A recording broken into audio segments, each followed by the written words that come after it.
Gente, vocês estão bem? Todo mundo na paz de Deus? Aleluia. Quem não estava aqui hoje pela manhã? Quem não veio? Vocês podiam se retirar, por gentileza? A gente está falando sobre um assunto. É brincadeira, tá, gente? Porque o povo evangélico é difícil. Se você não explicar que está brincando, o pessoal fica magoado. Então, olha só. Eu sei que essa câmera aqui pode atrapalhar um pouco alguns de vocês, mas como vocês estão divididos assim, então eu acho que não vai incomodar ninguém, né? Essa câmera aqui. Porque é legal a gente poder registrar e depois eu edito e posto no meu canal, né? A gravação. Nós estamos falando sobre um assunto que é bastante interessante. Eu considero uma questão muito importante. Eu me converti por causa disso. Eu me converti em 1989, 1990, finalzinho de 89, começo de 90. E a minha história, ela tem tudo a ver com essa busca, né? Sobre Deus, uma busca por respostas. Desde que eu me conheço por gente, eu sempre quis saber o sentido da vida. Eu queria saber de onde eu tinha vindo, para onde eu ia. Então eu me perguntava muito, de onde eu vim, para onde eu vou, onde eu estava antes de ter nascido, porque eu não tinha consciência de nada e de nem qualquer suposta vida passada, né? Como o pessoal fala que existe. E eu tinha a sensação de que se eu tinha que resolver essas minhas dúvidas, tinha que ser nesse momento em que eu estava acordado, vivo e consciente. Então eu me dediquei muito na procura, na busca de respostas. Eu tinha uma sede muito grande de Deus, desde muito pequenininho, muito novinho. Eu comecei a ouvir Raul Seixas muito cedo, porque o Raul Seixas, aquele cantor baiano, considerado o pai do rock nacional, alguns de vocês sabem quem é Raul Seixas, não sabem? Raul Seixas, ele cantava sobre Deus, sobre Satanás, sobre o inferno, sobre o céu, sobre Jesus, sobre Judas, sobre a vida, a morte. Então aquilo me soava diferente e parecia que o Raul estava falando de coisas que eu queria saber. Embora Raul Seixas não tivesse as respostas, ele também vivia fazendo perguntas. Eu acabei me identificando com ele e descobri que Raul Seixas tinha lido um livro que é considerado um livro sagrado dos hindus, que se chama Bhagavad Gita. É uma palavra em sânscrito. Essa expressão Bhagavad Gita em português significaria o canto do Senhor. Inclusive, com base nesse livro Bhagavad Gita, Raul Seixas fez uma música chamada Gita, que ele diz que andou pelos 4 cantos do mundo procurando, mas foi justamente num sonho que Deus falou com ele. Aí Deus começa a dizer: às vezes você me pergunta por que é que eu sou tão calado, não falo de amor quase nada, não fico sorrindo ao seu lado, você pensa em mim toda hora, me come, me cospe, me deixa, talvez você não entenda, mas hoje eu vou te mostrar. Aí Deus começa a contar para ele o que é que ele é. Aí tem aquele coro, Gita, Gita, Gita, que é o nome do livro, Bhagavad Gita. Essa história da onde Raul Seixas pegou esse texto para fazer essa música estava nesse livro sagrado, e seria uma conversa de uma das encarnações de Deus, que foi Krishna, a encarnação de Vishnu. Eles não chamam encarnação, mas eu falo assim para a gente entender. A palavra que eles usam é avatar, que hoje talvez seja mais popular na área de mídias, de jogos, né? A palavra avatar, ela se popularizou, é uma palavra do sânscrito, que significa uma espécie de extensão, representação. É como se fosse a encarnação de Deus. Grosso modo, é como se fosse Jesus que representa a expressa imagem do Pai. Então, Vishnu seria o Deus representado e Krishna seria este Deus que representava Vishnu, né? Então, Raul Seixas fez essa música tirando o texto do Bhagavad Gita, quando Krishna estaria na terra conversando com um príncipe guerreiro chamado Arjuna. Então Raul cantava sobre isso. O Bhagavad Gita era um livro sagrado que contava essa história da conversa de Krishna com Arjuna, ou seja, a encarnação de Deus explicando sobre quem ele é. A música Gita que Raul Seixas fez seria Deus nessa conversa de Krishna com Arjuna contando quem ele era. Então isso me fisgou de uma forma tal que eu fui atrás desse livro. Eu descobri que ele tinha sido traduzido para o português por um homem chamado Roviralda Borel. Li o livro Bhagavad Gita e comecei a praticar as coisas que o livro ensinava.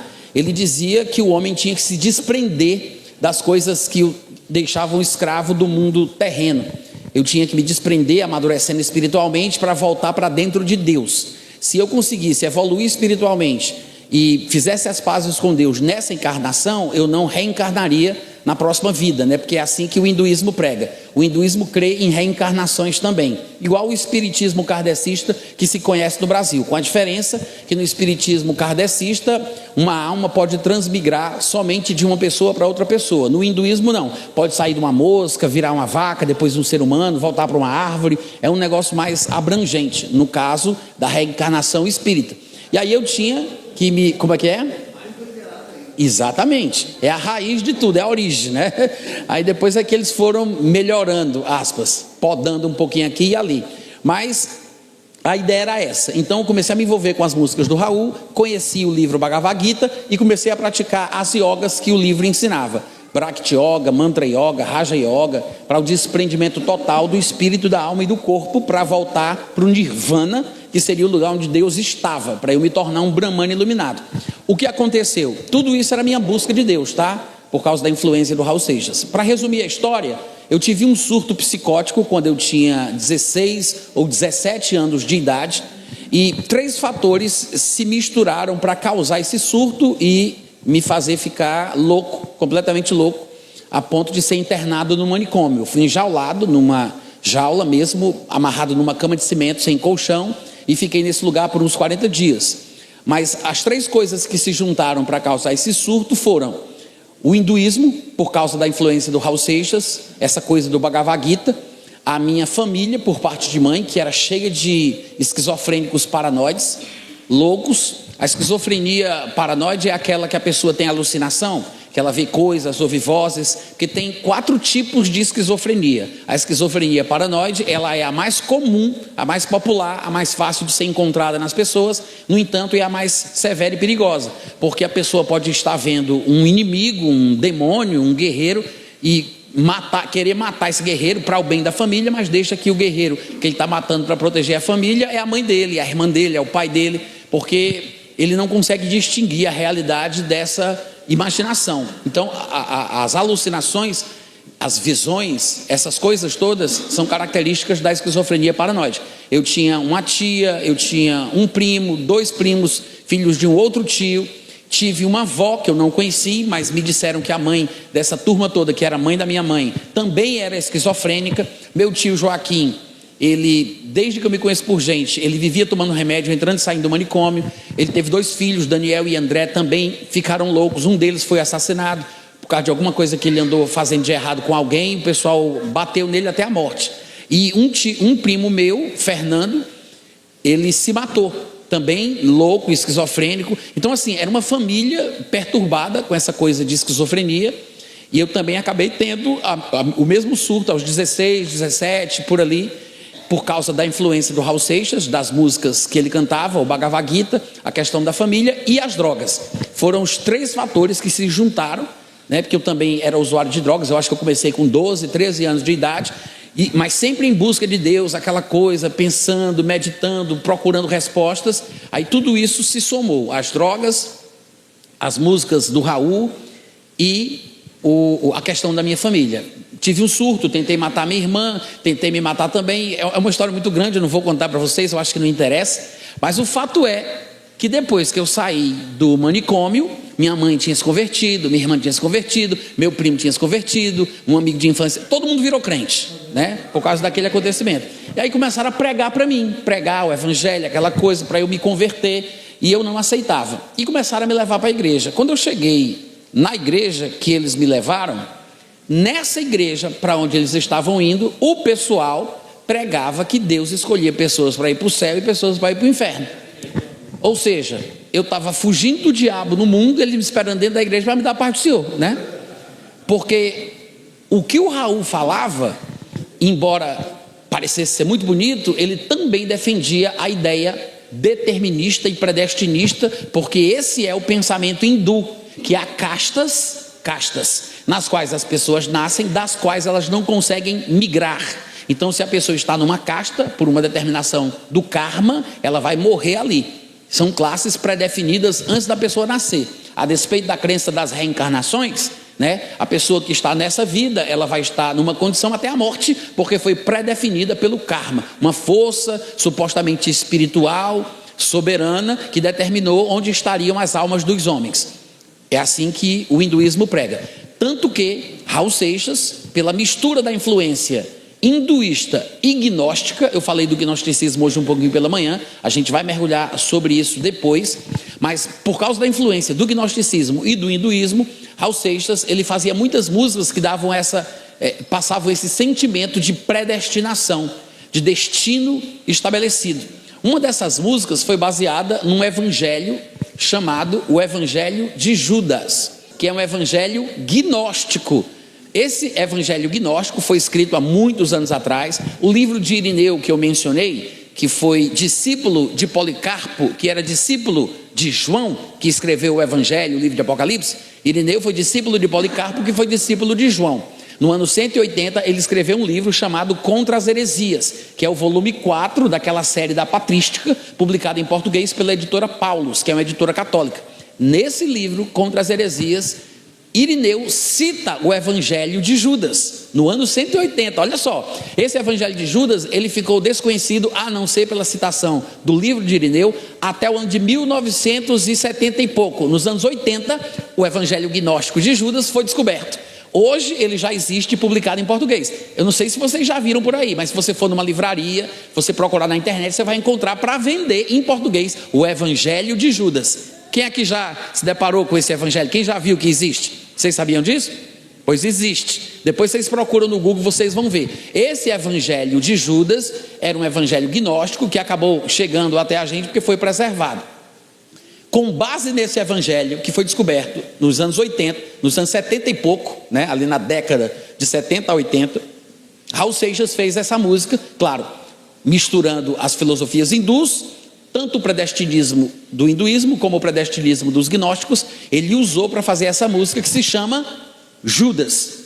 E nessa música ele diz assim, isso antes de eu ser evangélico, tá? Eu ouvi essa música antes de ser evangélico. Depois que eu me converti, eu fui para uma igreja que disse a mesma coisa que Raul Seixas estava cantando, para vocês entenderem por que eu disse que Satanás estava me esperando lá dentro da igreja para me dar paz do Senhor. Porque na música Raul dizia assim, ele dizia que Judas fazia parte de um plano secreto, amigo fiel de Jesus, que havia sido escolhido por ele para pregá-lo na cruz. Cristo teria morrido como um homem, o mártir da salvação, deixando para Judas, o seu amigo, o sinal da traição. Tudo isso porque lá em cima, na beira da piscina, olhando os simples mortais, nas alturas, fazem escrituras e nunca nos perguntam se é pouco ou demais. Aí Judas continua cantando, ele é o eu lírico da canção, né? É Judas que estaria cantando. Aí ele diz, se eu não tivesse traído, se Judas não tivesse traído Jesus, se eu não tivesse traído, eu teria morrido cercado de luz, porque fazia parte dos 12. Mas o mundo então não teria a marca sagrada da cruz. E para provar que me amava, pediu outro gesto de amor. Pediu que o traísse com um beijo que a minha boca então marcou.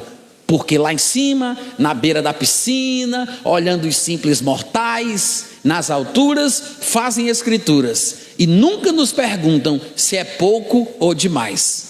É diabólico ou não é? Mas você percebe que é profundo, que é um negócio que nem todo evangélico consegue rebater.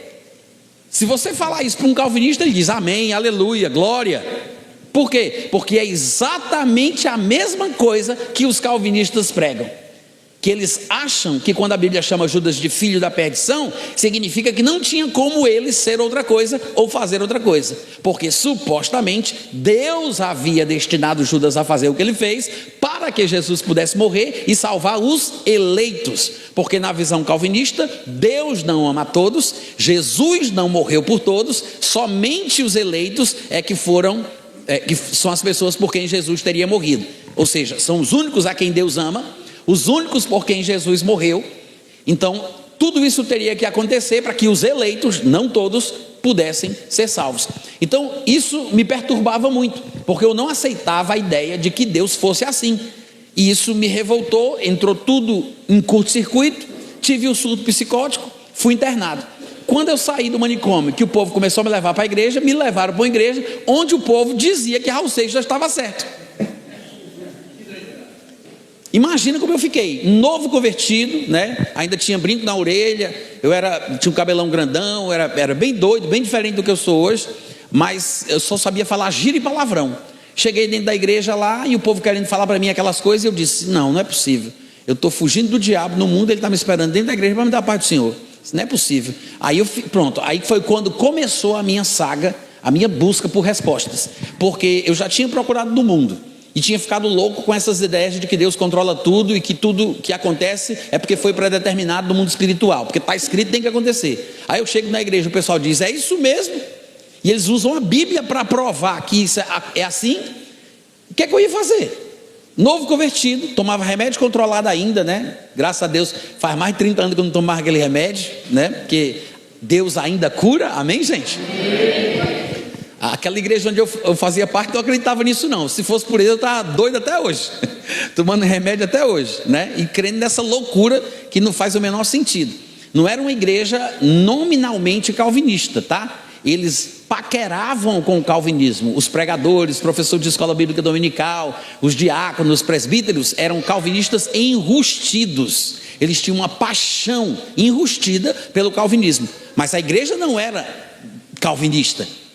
Era uma igreja relativamente comum, só que você sabe que hoje em dia, quando você começa a querer estudar um pouco mais, a maioria dos livros que você vai se deparar tem alguma coisinha de calvinismo ali. Se você não souber se proteger, você vai ser contaminado sem sentir, né? Depois de um tempo que você só lê aquilo, você vai estar com ideias calvinistas sem saber de onde veio, porque muita literatura evangélica, infelizmente, está envenenada, contaminada com pensamentos predestinistas, tá? Mas essa é a minha história. É exatamente por causa disso que eu lutei e luto até hoje contra o calvinismo. E a minha forma de falar do calvinismo é diferente. Se você observar as pessoas que falam contra o calvinismo, normalmente eles têm muito dedo, muito tato, porque tem muito respeito pela posição, pela interpretação, mas eu chamo de diabólico. Eu digo que é uma coisa satânica, porque fere o caráter de Deus. Dizer que Deus não quer salvar todo mundo é pior do que dizer que Deus não pode, porque é ridículo dizer que Deus não ama a todos, que Jesus não morreu por todos e que Deus cria uma pessoa para jogá-la no inferno, para o seu prazer. Aí você diz, Natan, mas o calvinismo não diz isso. Eu vou mostrar para você hoje. Vou dizer o livro, o capítulo e o versículo, onde está isso dentro das institutas da religião cristã. Eu vou te dar 7 textos dentro das institutas, caso você queira conferir depois. Eu vou ler para você o que Calvino disse sobre isso, sobre Deus criar pessoas para colocá-las no inferno, para que ele tenha prazer em vê-las sofrer. Você pensa que não, nem os calvinistas sabem disso. Às vezes eu vou para debates em alguns lugares, já participei de debate na televisão, nas rádios, na internet, e quando eu estou no debate e que eu toco nesse assunto, todos os calvinistas com quem eu discuti, com quem eu debati, eles na hora disseram, o calvinismo não crê nisso, o calvinismo não prega isso, Deus não elege ninguém para o inferno, Deus só escolhe pessoas para o céu, está todo mundo perdido, Deus escolhe uns para salvar. Aí quando eu abri as institutas e li, eles ficaram de queixo no chão, porque eles não sabem, eles não conhecem os fundamentos doutrinários daquilo que eles defendem. Isso é uma coisa tão absurda, é tão absurda, que nem todo calvinista concorda com isso. E eles se afastam desse sentimento porque acham que essas ideias são hiper calvinistas. Eles acham que é tipo um calvinismo que não é moderado, como se fosse possível dizer calvinismo moderado tudo numa frase só, né? Como se fosse possível. Mas eles acham que isso é um calvinismo extremado, é o hipercalvinismo, são os supralapsarianos. E aí eles, para se diferenciar desse calvinismo que eles chamam de extremado, eles, se dizendo moderados, dizem que Deus não escolhe pessoas para ir para o inferno. Mas desde o início do pensamento calvinista é assim que se crê. E todo calvinista que não assume isso publicamente é ridicularizado pelos calvinistas que dizem que Deus cria pessoas para ir para o inferno. Tá? Só para vocês terem uma ideia de como a coisa é ridícula. E é por isso que eu digo que é diabólico, porque afirmar uma coisa como essa é nojento. Agora, o meu combate ao calvinismo não é por causa de questões acadêmicas, teológicas, interpretativas, é porque é uma questão de vida ou morte. Talvez você nunca tenha passado por nada que tenha te afetado emocionalmente. Você nunca teve uma crise existencial, você nunca teve um problema sério na sua vida sobre pensar se Deus te ama ou não ama. Mas quando a pessoa está mal, Satanás vem e diz para ela exatamente isso, que talvez ela não faça parte dos eleitos. Porque na visão calvinista, somente os eleitos são aqueles que vão perseverar até o fim. Quem não é eleito vai ser salvo, Deus vai conceder fé, a pessoa vai ser filha de Deus, mas vai chegar um tempo que essa pessoa vai se desviar, porque Deus quer que ela se desvie para Deus poder matá-la, para ela ir para o inferno, porque Deus não quer que ela vá para o céu. Só os eleitos, não é os salvos. Tem salvo eleito, mas tem salvo que não é eleito. Só os eleitos é que são os escolhidos, os amados, porque Jesus morreu, que vão perseverar até o fim. É assim que o calvinismo ensina. Então, eu tinha um grupo de oração na minha casa. Depois que eu saí do manicômio, eu comecei a ler a Bíblia, depois comecei a pregar, criei um grupo de oração na minha casa, e vinha pessoas de vários lugares de Fortaleza para participar dessa reunião de oração. E uma amiga minha, que era de uma igreja muito famosa, conhecida no Brasil, calvinista, assumidamente calvinista, oficial, calvinista, tá? Aí o que acontece? Essa moça começou a participar das reuniões de oração lá em casa, ela começou a ouvir a forma que eu falava da palavra, e ela se sentia muito bem, porque era muito diferente, e começou a frequentar essas reuniões. Só que eu me mudei da minha cidade para Campina Grande, para Paraíba, que é onde eu moro atualmente, e aí aquele grupo de oração que eu tinha se desfez. Esse povo, cada um voltou para a sua igreja, cada um tomou rumo na vida, e essa moça, minha amiga, voltou para a igreja calvinista dela. E aí começou a ouvir aquilo de novo, né? Começou a ouvir de novo, que Deus não ama todo mundo, que Jesus não morreu por todo mundo, que tem pessoas que Deus cria para mandar para o inferno, para o prazer dele, aquela coisa, ouviu, e ela passou uma dificuldade na vida um dia, e aí ela me escreveu. Eu estava em Campina Grande, foi em 10 de agosto de 1997. É por causa de situações como essas, pela minha experiência que eu tive, que eu contei para vocês, e por causa do que algumas pessoas que eu conhecia, que depois me falaram do que estavam passando, que eu luto contra o calvinismo da forma que eu faço. Eu vou ler aqui para vocês a carta dessa minha amiga, e eu quero que vocês prestem atenção. Ela é muito inteligente, ela redige o texto muito bem, mas ela expressa com precisão o tipo de coisa que passa alguém que se expõe a esse tipo de doutrina, a esse tipo de teologia. Ela estava numa igreja calvinista, e depois de um tempo eu fui embora em 1996, fazia mais ou menos, foi em fevereiro de 96, em agosto de 97 ela me escreveu, nesse curto espaço de tempo. Aí ela disse: saudades, são tantas coisas que passam pela minha cabeça que eu já não sei por onde começar. Primeiramente eu queria te confessar que eu tenho medo de te abrir o meu coração, porque eu sei que eu vou levar muita bronca pelo que você vai ver lá. Eu não gostaria de te decepcionar, muito menos preocupar, mas também não quero aparentar o que não sou mais. Aí ela disse: se você quer mesmo saber como é que eu estou, eu vou começar pelo pior, o espiritual. Posso quase ouvir você dizendo agora: misericórdia, meu relacionamento com Deus está complicado. Talvez você diga que eu devo buscá-lo mais, orar mais, etc. mais. O fato é que eu cansei de fazer exatamente isso, porque não obtive dele resposta alguma, pelo menos não pessoal, como indivíduo, como sempre pensei que fosse, mas como fazendo parte de uma coletividade, no povão. Nada direcionado a problemas e decisões específicas, nada. Você me conhece um pouco e sabe como sempre eu busquei com sinceridade, tinha meu coração sedento. Não é que me ache a melhor ou pior agora das criaturas, só gostaria de me sentir, aliás, saber que sou especial para Ele, se faço diferença ou não no seu tão seleto número de escolhidos. Vocês estão acompanhando? Aí ela continua: cada dia mais eu acho que Ele faz acepção de pessoas. Imagino que você deve estar de queixo caído ao ler tudo isso, altamente decepcionado e super aflito. Desculpe-me, sei que devo estar beirando o abismo da blasfêmia, mas eu gostaria que Ele se manifestasse de alguma maneira, nem que fosse para me repreender. Tudo o que eu fiz ou disse nesses tempos foi só para chamar a atenção dele. Afinal, Deus não corrige o filho a quem ama? Então, ou eu não sou filha, ou Ele não me ama. Não sei mais nem o que pensar. Eu estive bem pior, sabe? Eu vivia deprimida, chorava o tempo inteiro, clamava a Ele, sim, por alguma resposta, uma palavra amiga, e nada. A dúvida de tudo o que sempre criei ser verdade deu-me medo de tentar o suicídio, como por 2 vezes eu quis. Para falar a verdade, eu não sei quem eu sou. Sinto-me abandonada por Ele, por mais que você vai me dizer que não. Sinto-me órfão de pai pela 2ª vez. Tenho medo de tudo. Acho-me vulnerável. Não sei no que crer. no final eu acho que ele conspira contra mim, porque eu me rebelei, eu vivo temendo a sua vingança. Se a predestinação existe, como alguns acham, será que eu não fui escolhida para outra coisa e eu é que estou insistindo em querer ser parte do povo eleito? Sabe o que eu queria? Eu queria respostas. Eu queria dialogar com alguém que me conhecesse e não me recriminasse logo de cara. Eu preciso de ajuda, eu sei disso, mas eu tenho tanto medo de conversar com alguém a respeito de tudo isso. Talvez ninguém entenda que eu, que sempre fui tão firme, sempre fui tão crente, e era mesmo, eu esteja passando por uma crise mais ou menos de 18 meses, 1 ano e meio, tão forte quanto essa. Mas como se diz, quanto maior o gigante, maior é a queda, né? Minha mãe talvez até suspeite, mas não tem certeza do que está acontecendo. E eu quero que continue assim. Ela já tem preocupação demais.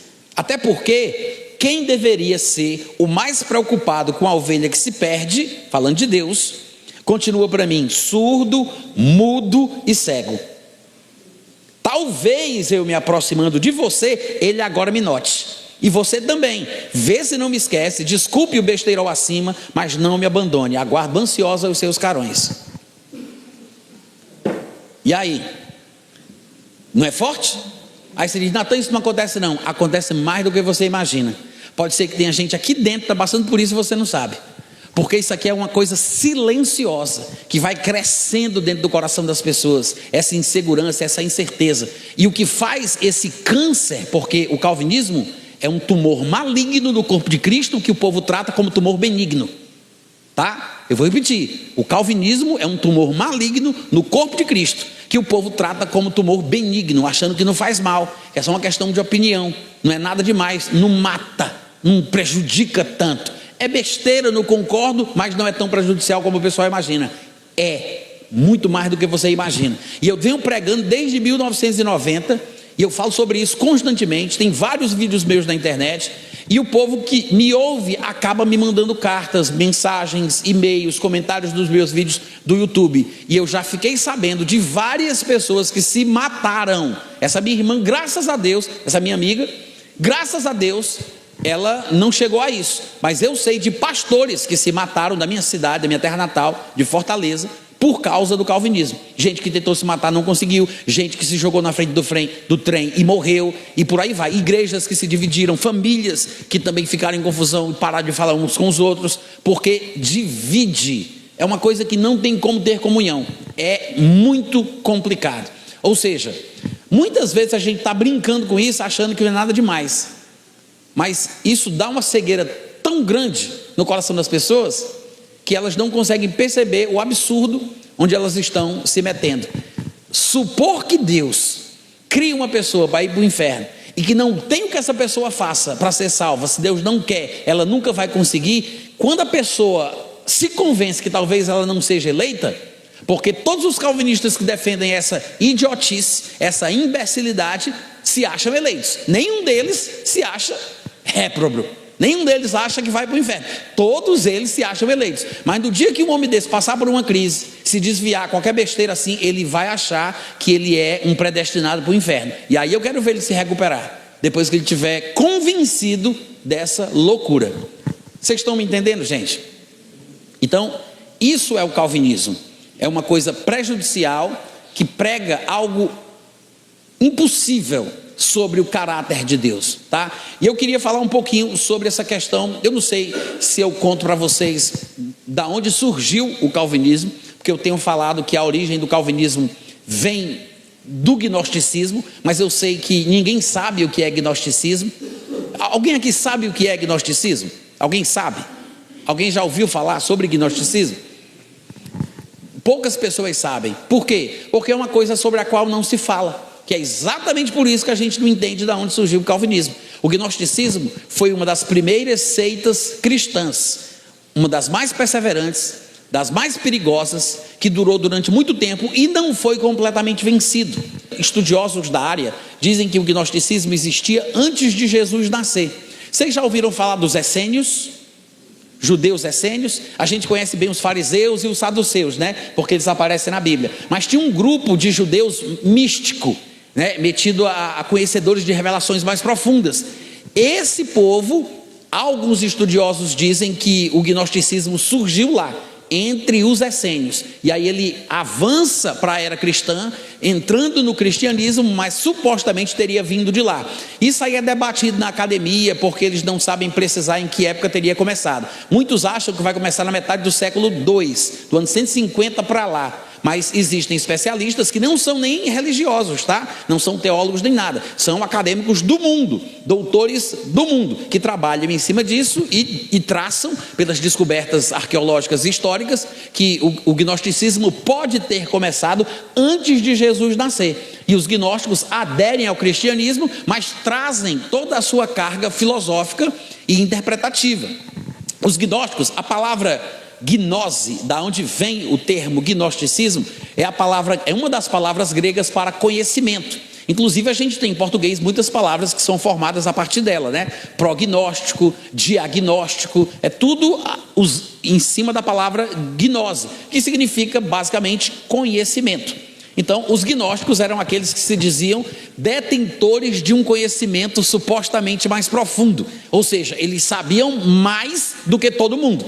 Eles sabiam coisas que os outros não sabiam, e só eles poderiam ouvir e entender a palavra do Pai, porque Jesus podia falar, e uma pessoa que não fosse escolhida, que não tivesse a gnose, o conhecimento, essa revelação particular, ela não entenderia o que Jesus está falando. Ou seja, Deus teria que fazer essa pessoa entender o que Jesus dizia, através de uma seleção especial, para que ela pudesse ser abençoada. O gnosticismo foi uma seita muito doida. Eu vou contar algumas coisas para vocês do que o gnosticismo entendia, acreditava, só para vocês perceberem da onde surgiu o calvinismo. O gnosticismo, ele juntava várias filosofias gregas, e todo tipo de ideia que surgisse, o gnosticismo dava um jeito de assimilar aquele pensamento. Eles praticamente não excluíam nada, tudo podia ser útil para se somar na filosofia gnóstica, né? O conhecimento, nada era desprezado, tudo era reinterpretado e colocado dentro do bojo do gnosticismo. Então, o que é que eles acreditavam? O gnosticismo, por causa das filosofias gregas que eles também tinham assimilado, o estoicismo, o neoplatonismo e muitas outras coisas, eles achavam que existiam substâncias eternas, boas e ruins. Eles diziam que, por exemplo, existia um céu, que era o céu verdadeiro, onde Deus, o Criador de todas as coisas, estava. Esse lugar eles chamavam de pleroma, é uma espécie de plenitude, onde está a plenitude e a totalidade de Deus. Deus, ele emanava de si algumas características, amor, vida e várias outras coisas mais, fidelidade, justiça. Essas características divinas que emanavam de Deus se transformavam em deuses, que no gnosticismo eram chamados de éons, que é a palavra grega para eternidade, era e por aí vai. Então estes éons eram extensões de Deus que saíam em pares, como casais. Ou seja, tinha sempre um casal de características divinas. Entre estes casais, que eles chamavam de sísiges, vocês não precisam decorar esses nomes, é só para vocês saberem, vai ficar registrado, depois vocês podem pesquisar. Mas esses casais que existiam nesse lugar, no pleroma, tinham vários deles, mas um casal em particular é interessante para a gente saber quais eram. Um desses casais era formado por Cristo e Sofia. Sofia é a palavra grega para sabedoria, né? Então Cristo e Sofia eram um desses casais que saíram de Deus, que viviam nessa realidade espiritual suprema, nesse lugar que eles chamavam de pleroma, tá? Muito antes da criação do mundo.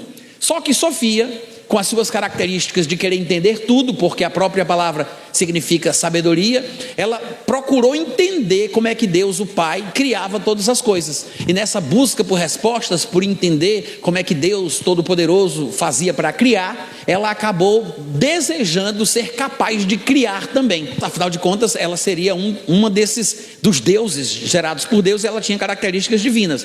No desejo de criar também, ela acaba gerando um filho sem a participação do seu marido, que era Cristo, e sem a aprovação do pai, que era o Deus verdadeiro. Ou seja, é um filho gerado por ela sozinha, bastardo, que acaba sendo um semideus. Este Deus gerado por Sofia passou a ser conhecido ou chamado, tratado pelos gnósticos como demiurgo. Eles também chamavam de o Uno, de Deus e de vários outros nomes. Mas não era o Deus, o primeiro Deus, o protopai, como eles chamavam. Esse Deus verdadeiro, o primeiro Deus. Era um Deus baixo, fraco, pequeno. Mas foi esse Deus, filho bastardo de Sofia, que criou o sol, a lua, as estrelas, o homem, o mundo. O Deus que aparece no Antigo Testamento.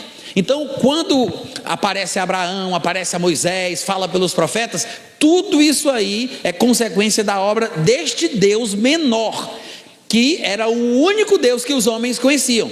Então, todos os homens foram criados por Deus. Na verdade, a história da criação, na visão gnóstica, é assim: o demiurgo cria anjos, que eles chamavam de arcontes, anjos, né? E esses anjos, juntos com o demiurgo, criaram o homem, do barro, do pó da terra, mas ele não se mexia, ficou parado lá por dias e dias, inerte, imóvel, e eles não entendiam porquê, conversavam entre si, esse Deus criador e os seus anjos, e a mãe dele, Sofia, a esposa de Cristo, ficava olhando aquilo e ficava com pena do filho. Aí pediu ajuda ao verdadeiro Deus para que a criação do seu filho tivesse sucesso, para que prosperasse, para que tivesse êxito. Aí veio uma voz misericordiosa lá do pleroma, dizendo que ele soprasse nas narinas do homem que ele havia criado. Aí quando o demiurgo ouve essa voz que vem do céu, ele sopra nas narinas. Quando ele vai soprar, a mãe dele, para cooperar com essa criação, sopra junto. Aí vai uma partícula, uma fagulha, uma centelha, que eram os termos que eles usavam. Até hoje algumas religiões falam isso, que o ser humano tem uma fagulha divina dentro de si, essa centelha divina, porque Sofia, né, que realmente fazia parte do pleroma, soprou junto com o seu filho naquele homem que ele criou. Aí quando esse sopro entrou nas narinas do homem, ele tomou vida, e ele era inteligente, era perspicaz, era um brilho, uma coisa fora de série.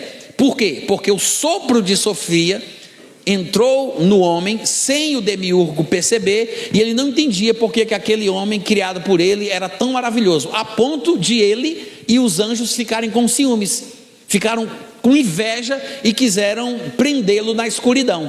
E aí eles colocam o homem num lugar escuro, preso nas trevas, e aí mais uma vez Sofia, querendo, compadecida, né, pelo que tinha acontecido com a criação do seu filho, pede ajuda ao Deus verdadeiro. Aí ele manda um propósito para a existência do homem, que eles chamam de epinóia. Eu sei que é uma viagem, não se assuste, vai piorar. E aí essa epinóia, ela vem para dentro do homem, que era uma luz, que era o propósito de vida do homem. Aí ela entra no homem, e aquilo chama a atenção de todos os anjos e o demiurgo, o criador dos céus e da terra, né? Esse Deus louco aí do gnosticismo. Aí o demiurgo tenta tirar aquela luz de dentro do homem, e ela vai se escondendo, e ele coloca a mão, tenta tirar, ela se esconde atrás da costela. Aí quando ele puxa a luz, aí se transforma numa mulher. A mulher era tão linda e maravilhosa que ele estuprou a mulher. Deus estuprou a mulher. Quando o demiurgo estupra essa mulher, que era Eva, nasce 2 filhos gêmeos, Caim e Abel. Isso é a visão gnóstica, olha como é que é a cabeça deles. Aí nasce 2 filhos gêmeos, Caim e Abel, só que um é bom e o outro é mau. Aí Caim mata Abel, né? E depois surge Sete.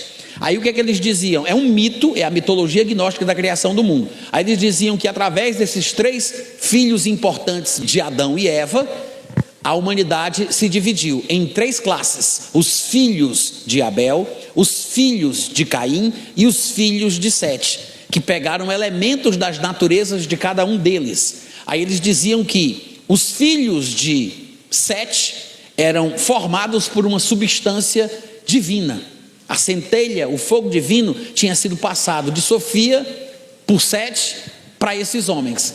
Esses homens teriam sido, segundo o gnosticismo, criados a partir de um elemento divino, que é por isso que eles seriam salvos antes de nascer. Eles já estavam predestinados para voltar para o pleroma, voltar para Deus, e eles nunca poderiam perder a salvação. Eram os pneumáticos. Esse é o nome que eles dão para essa classe de seres humanos. Os pneumáticos serão salvos, estão predestinados e não perdem a salvação. No extremo oposto dos pneumáticos estavam os ílicos, que em algumas traduções de textos gnósticos chamam eles de terrenos, terrestres. Estes nunca iriam se salvar, porque antes de nascer já estão predestinados a serem destruídos. Não tem o que ele faça, ele pode encarnar, reencarnar, o que for, ele nunca vai ser salvo, porque ele foi constituído por uma substância eterna má. Então, por isso que estes homens estão destinados à destruição. E no meio dos ílicos e dos pneumáticos tem essa classe que eles chamavam de psíquicos, que seriam os filhos ou descendentes de Abel. Os descendentes de Caim seriam os ílicos, os descendentes de Sete seriam os pneumáticos e os descendentes de Abel seriam os psíquicos. Quem são os psíquicos? Na visão do gnosticismo, os psíquicos são todos os que estão na igreja de Cristo.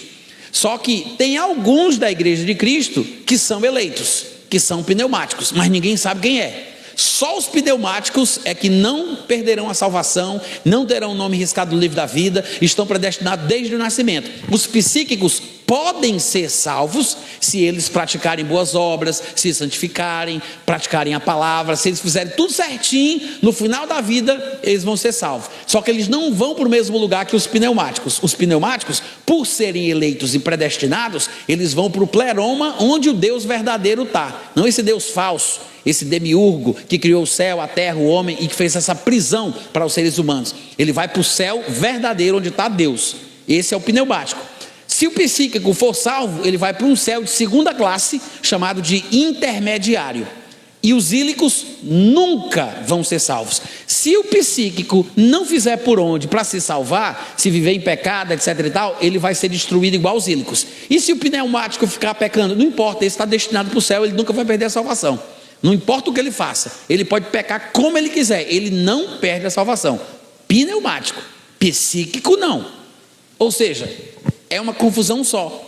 Aí você diz, Natan, quer dizer então que existem essas três classes aí no gnosticismo? Exatamente.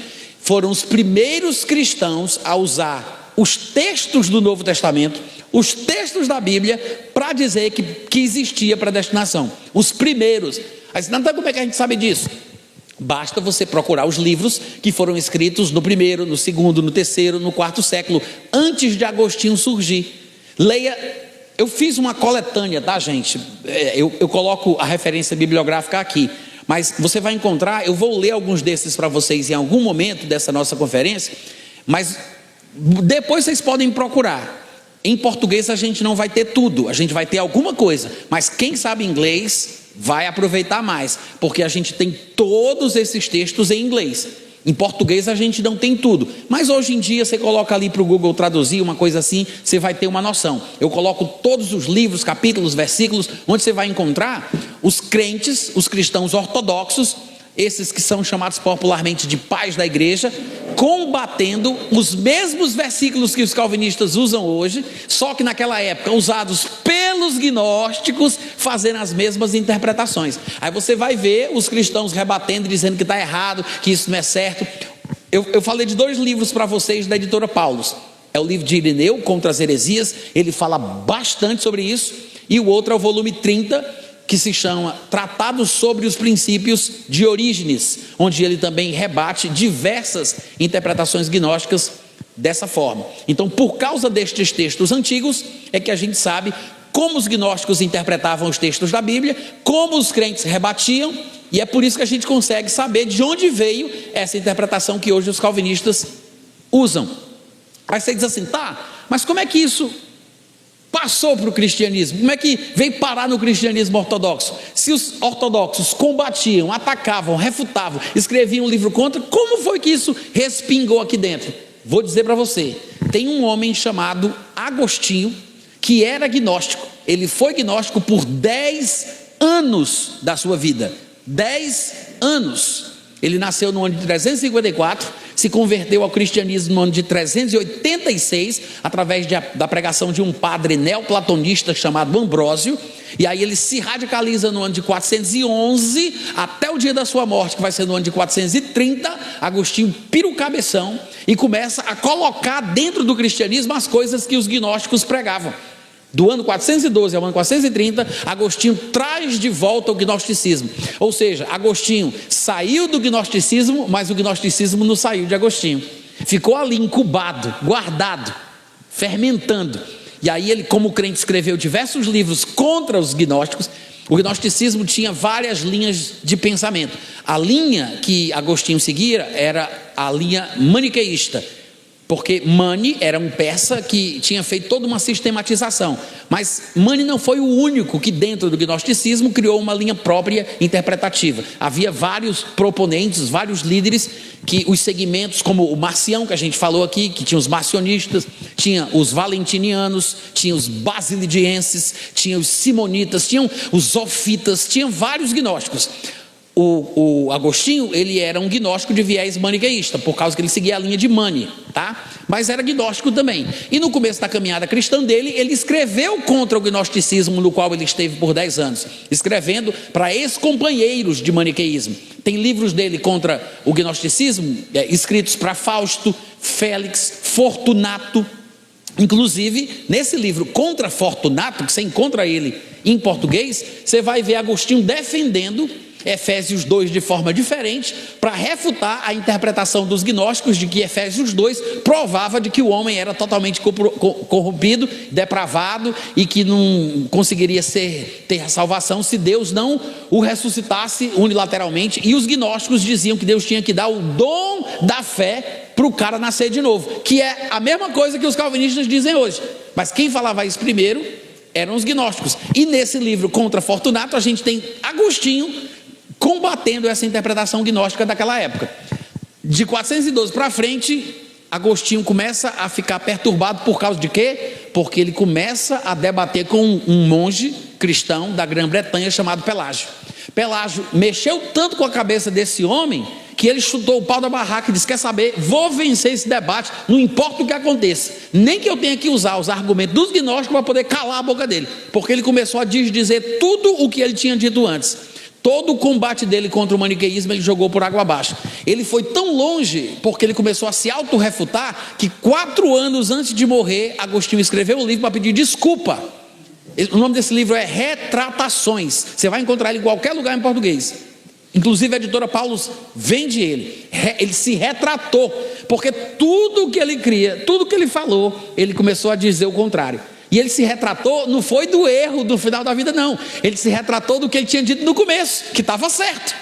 Ele queria dizer que agora isso que ele estava falando no final da vida é que estava certo. E estava se retratando do que ele tinha ensinado antes. Vocês estão entendendo?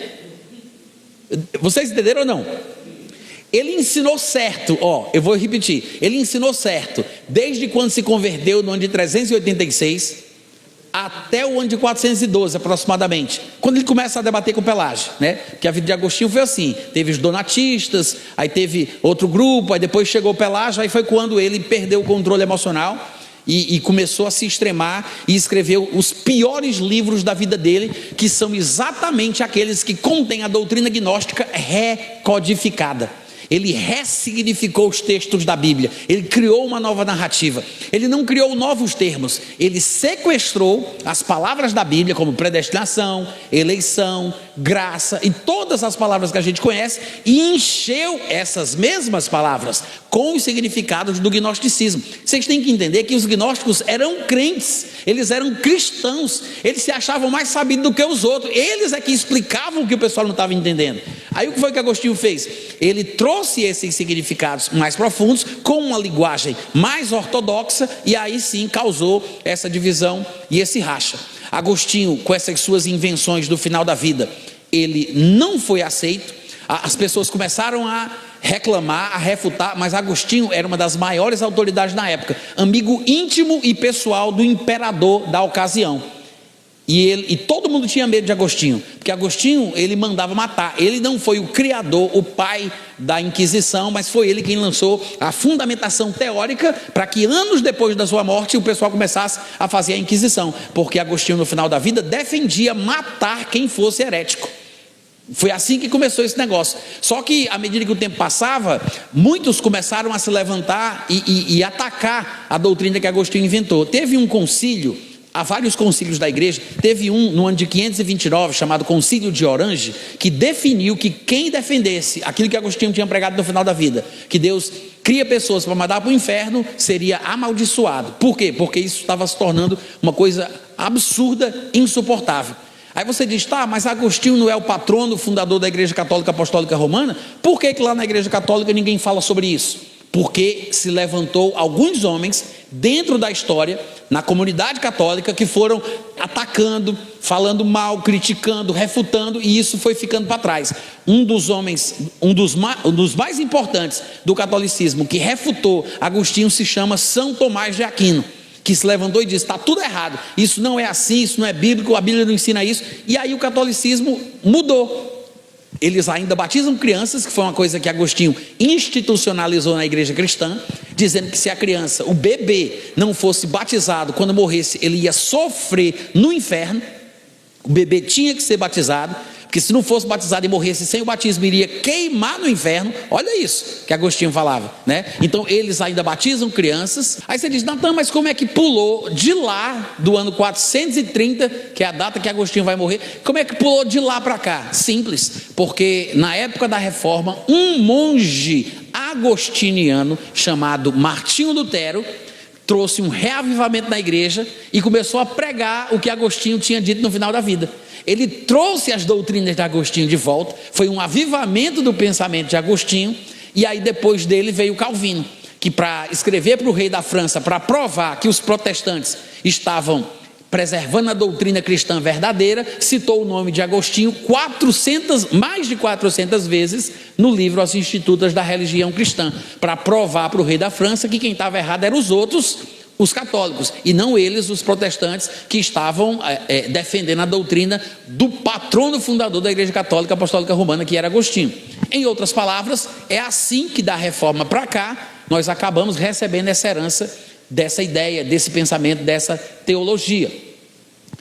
Agostinho, ele adaptou as 3 classes do gnosticismo dentro da teologia cristã. Eu não sei se vocês sabem, mas ele chamou os filhos de Sofia, os eleitos, de eleitos, porque essa palavra já está na Bíblia, então aproveita, né? Pega aí, que era o que os gnósticos faziam, eles diziam que era isso que significava. Só que, claro, Agostinho não disse que é porque o pessoal é filho de Sofia, não sei o que, não, ele inventa ali uma doutrina, diz que são pessoas que Deus predestinou desde a eternidade passada para serem salvas. É bem parecido com o gnosticismo, só que com palavras diferentes, tá? Então tem os eleitos, que são os predestinados, isso é Agostinho que diz, e tem os réprobos, ou seja, os reprovados. Mas por que eles são reprovados? Porque antes de nascer, Deus determinou que eles seriam réprobos. Ou seja, eles não foram reprovados porque se comportaram mal, porque pecaram, porque rejeitaram a Cristo. É porque Deus quis. Ele nasce numa casta determinada por Deus. Antes dele nascer, ele nasce numa casta da qual ele não consegue sair. Aí você diz, tá, então os réprobos são os ílicos dos gnósticos, os eleitos de Agostinho são os pneumáticos dos gnósticos, e cadê os psíquicos? Você acredita que Agostinho também criou a classe para os psíquicos? Por incrível que pareça.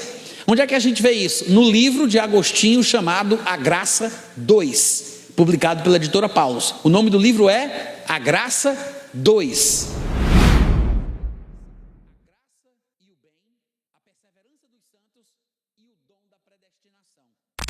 São esses 4 livros que estão dentro do livro A Graça 2. Ele dizia assim: Deus não destinou todos para a vida eterna.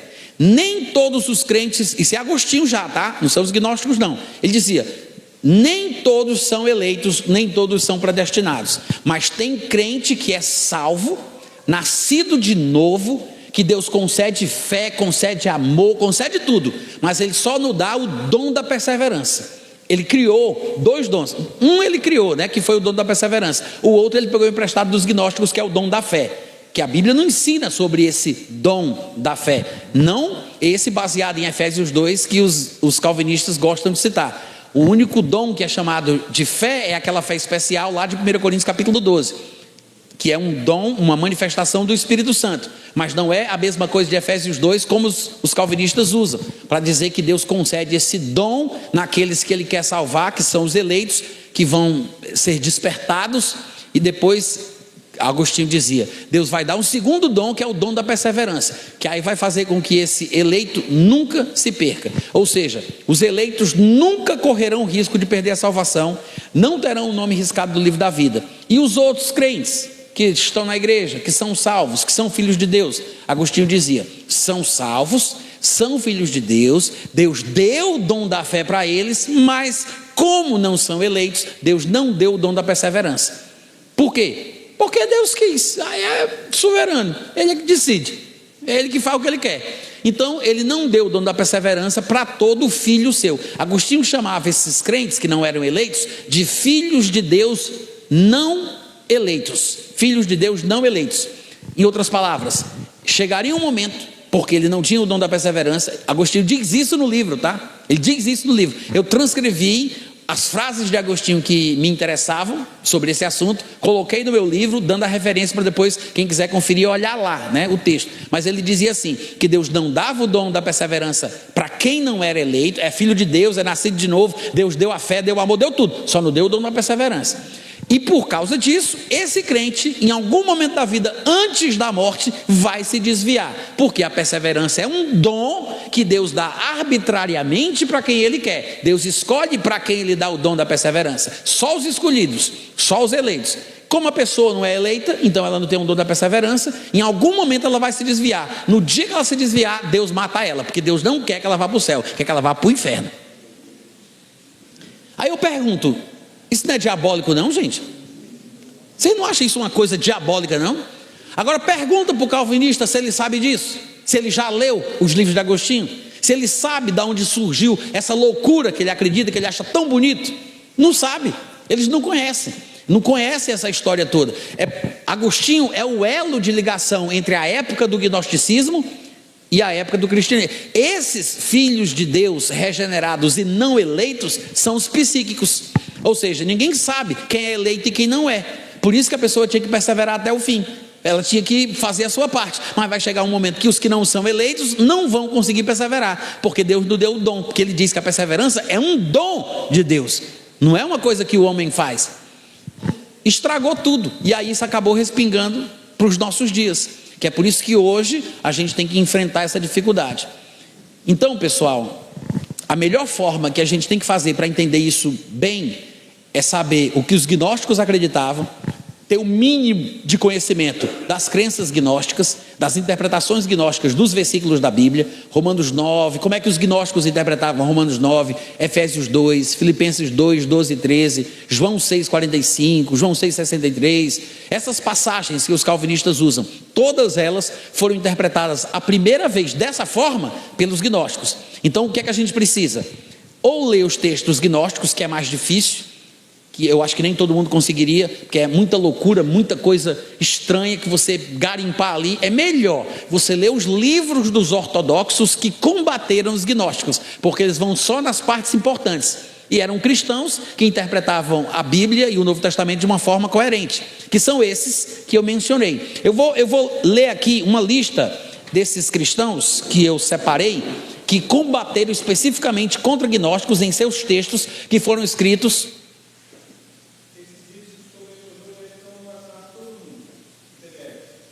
Quais livros?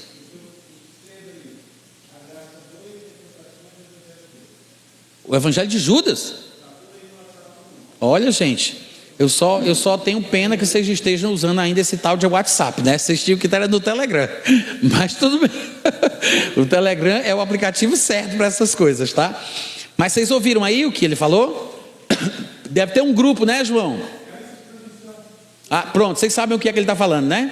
Ele está dizendo que... João, será que você não pode mandar os outros também? O de Irineu, tal, né? Eu acho que... Eu mando tudo. Pronto. Ó, eu vou ler aqui para vocês os nomes dos pais da igreja que vocês devem decorar. Assim, tá, eu gostei, Natan, desse assunto, eu quero entender melhor. Eu vou dizer só os pais da igreja que escreveram contra a interpretação gnóstica. Você já vai no canto certo, certo? É, claro, alguns deles escreveram mais de um livro, então você teria que saber o livro certo.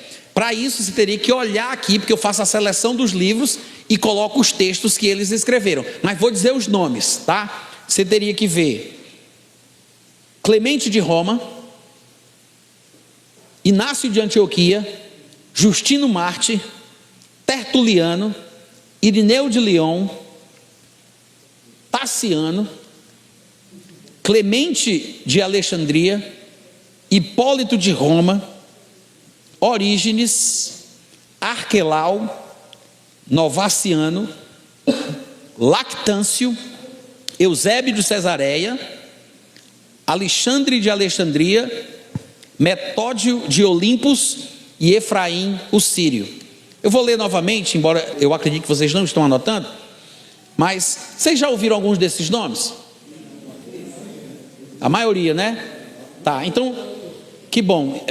Não é todo mundo que sabe os nomes desse povo, não. Eu acho que vocês sabem mais porque vocês estão estudando, já devem ter ouvido, então vocês estão mais para cá do que para lá. Mas tem muito crente por aí que eu falo desses nomes e eles nunca nem ouviram falar. Mas são muito importantes, porque eles escreveram, alguns desses aqui escreveram para tratar diretamente com os gnósticos. E é por isso que é bom, porque a gente sabe o que eles combateram da interpretação gnóstica. E se a gente fizer esse dever de casa, ler esses livros e ver eles combatendo as interpretações gnósticas, a gente vai ficar com essa sensação. Agora vocês já sabem, mas se vocês fizessem isso sozinhos, vamos supor que vocês pegassem o livro de Irineu.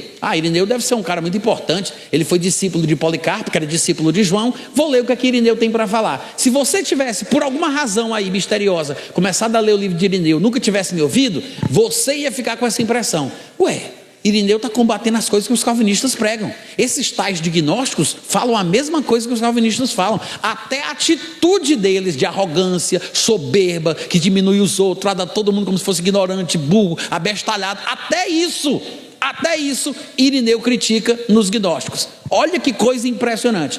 Irineu é um que faz isso, e Orígenes. Mas além de Irineu e Orígenes, porque esses livros têm em português, vocês conseguem achar fácil, mas tem outros desses. Arquelau, por exemplo, é fantástico.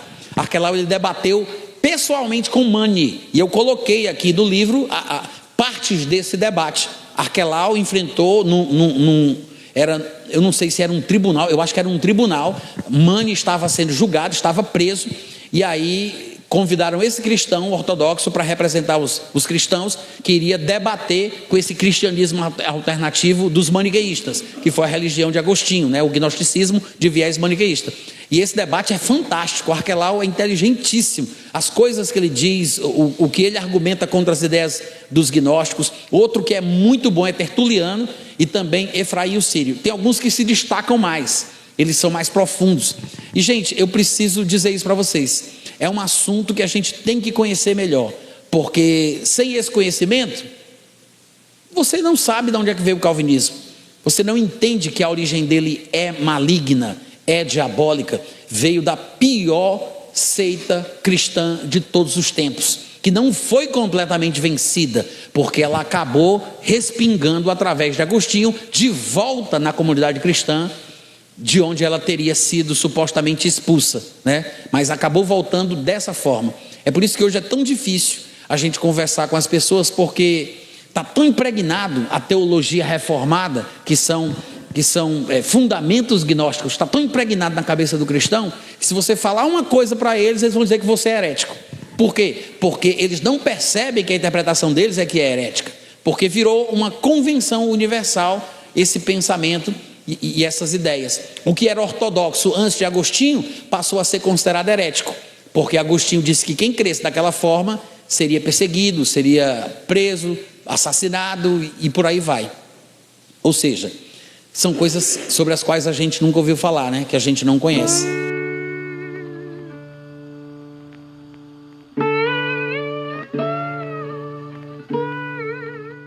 Este é um trabalho independente e conta com a ajuda das pessoas que têm sido abençoadas por ele. Se você quiser fazer parte do grupo de mantenedores desta obra, se informe das opções disponíveis na descrição deste vídeo. Agradecemos pela atenção e pelo carinho. Deus abençoe.